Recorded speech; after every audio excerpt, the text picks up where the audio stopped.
En la primera feria del libro, yo presenté este libro, que es Belgrano y su sombra. Este libro, como otros tantos que he podido hacer, es fruto de la casualidad. Una casualidad medio buscada, por supuesto, pero que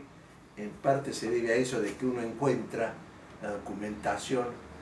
que poco o nadie había, poco o muy poco habían consultado. Y en este caso,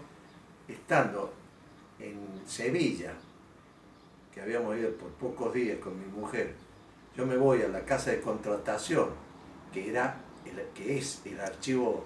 General de Indias, es decir, donde está no toda la documentación referida a la India, pero gran parte, la de América y eso. Y entonces yo pido que me den esos catálogos que ellos tienen. Y me dan uno en donde yo leo, en 1786, un título que dice Fraude a la aduana de Buenos Aires. Me causó mucha risa el hecho de encontrar esa documentación que mostraba que a poco de ser fundada la aduana de Buenos Aires, ya que en la época del virreinato del Río de la Plata, ya la habían choreado, la habían robado hasta la masa.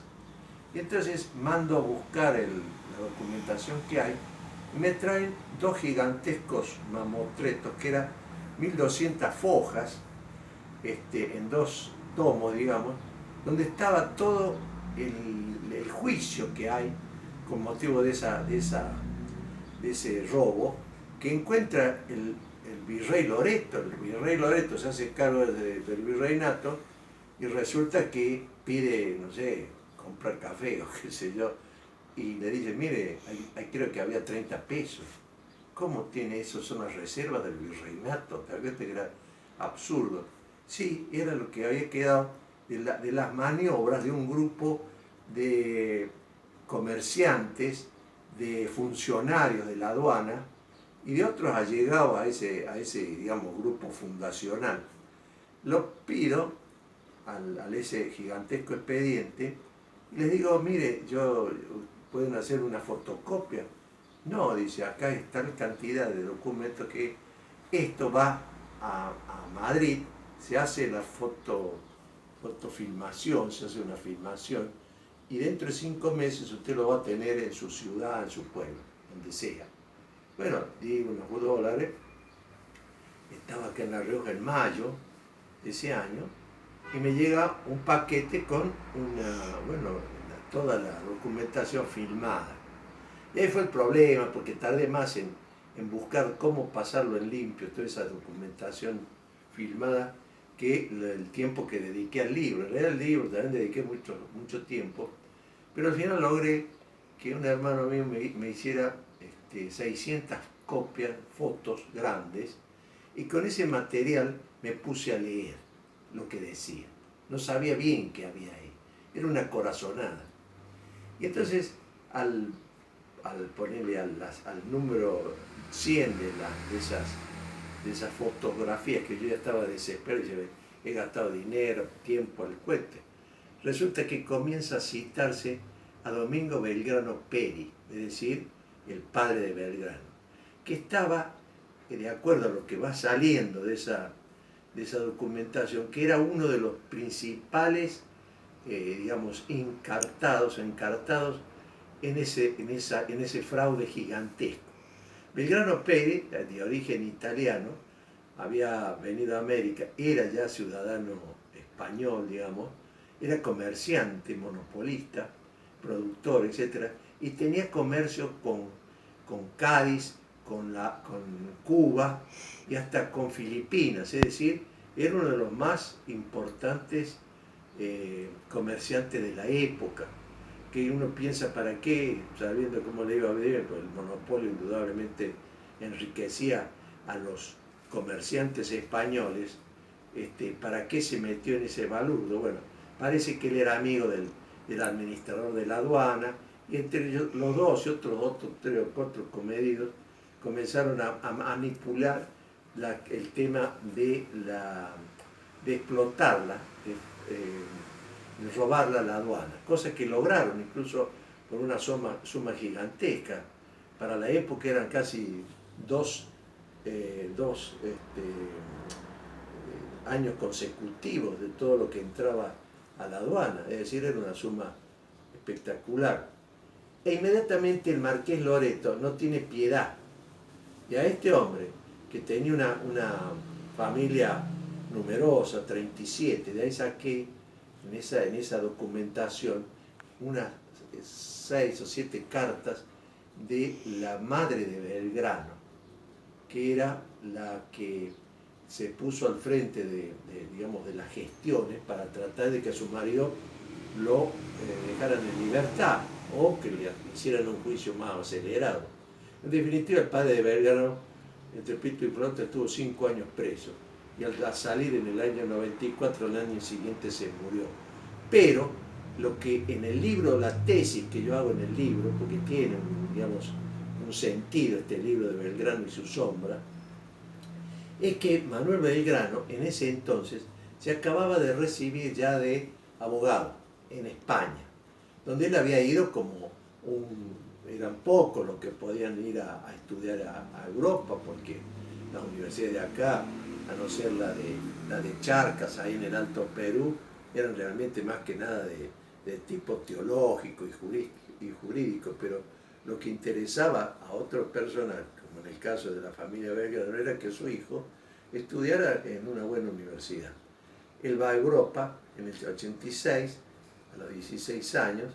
ahí se estudia, tanto en Salamanca, en Valladolid, en otro lado, y se recibe. Y el primer caso, yo creo el primero y único caso en el que él ejerce su profesión recién obtenida, es en la defensa de su padre. Y él, yo deduzco, porque incluso hice como unas averiguaciones psicológicas, ¿qué le puede producir a un joven de 17, 18, 19 años encontrarse con la sorpresa de que su padre, riquísimo, que lo había mantenido allá en Europa al tiempo que él quisiera, pues estuvo varios años, Belgrano 7 años allá estudiando y viviendo en España fundamentalmente, ¿qué efectos psicológicos le pudo haber provocado en Belgrano? Y entonces, hablando así con psicólogos y sacando una serie de conclusiones por las cartas que él decía, siendo él como a pesar de todo lo que su padre le había hecho, en realidad él mostraba hacia su padre un gran respeto, hacia su madre lo mismo, pero él, en definitiva, si viene en el año 95, 94, viene a la Argentina ya como un empleo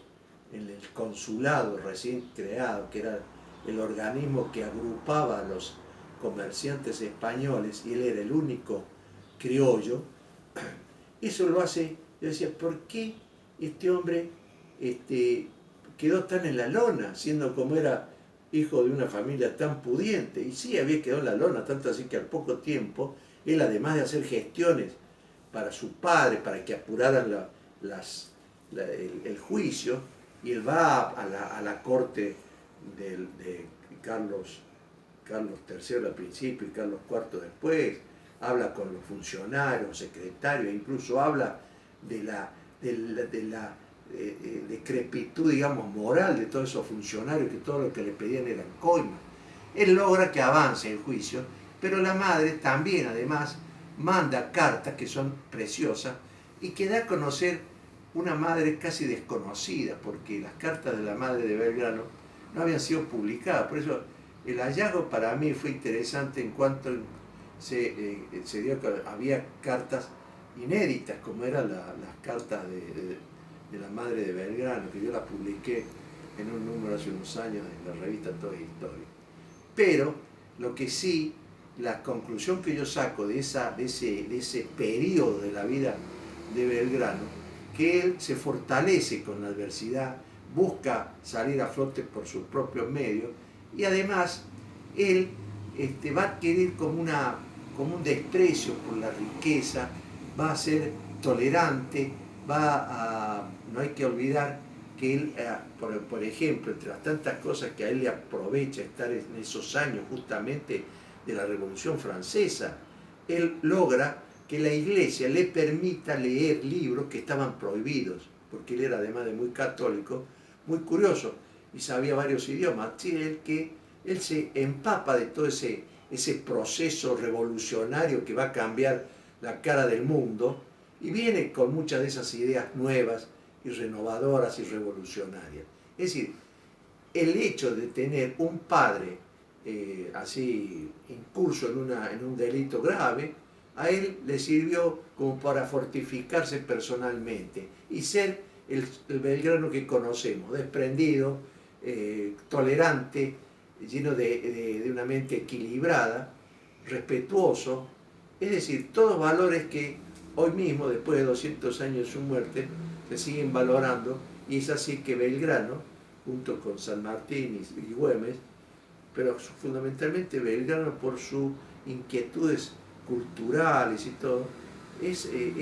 sigue siendo un buen ejemplo de aquellos que fundaron la nacionalidad. Es decir, el destino de Belgrano también, cuando vino a la Argentina, motivado ya por la necesidad de conseguir un trabajo que le rentara un medio de vida, porque había quedado la familia y quedó en la lona, fue consecuencia de esos problemas gravísimos que ocurrieron en su familia y en sus padres. Pero él no guardó resentimiento alguno. Al revés, yo creo que eso lo significó para él fortalecerse espiritualmente y convertirse así en un hombre distinto del que había viajado a Europa, convertido en un niño bien, de mucha riqueza, y que volvió convertido en un pobretón con un cargo en un puesto que él le dio muchísimo nivel y calidad,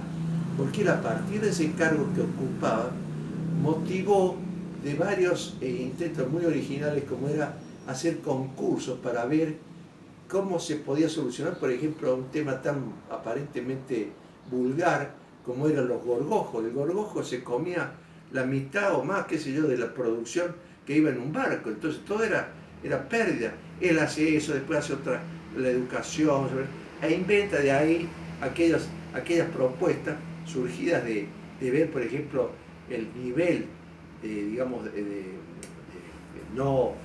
progresista que tenía la educación,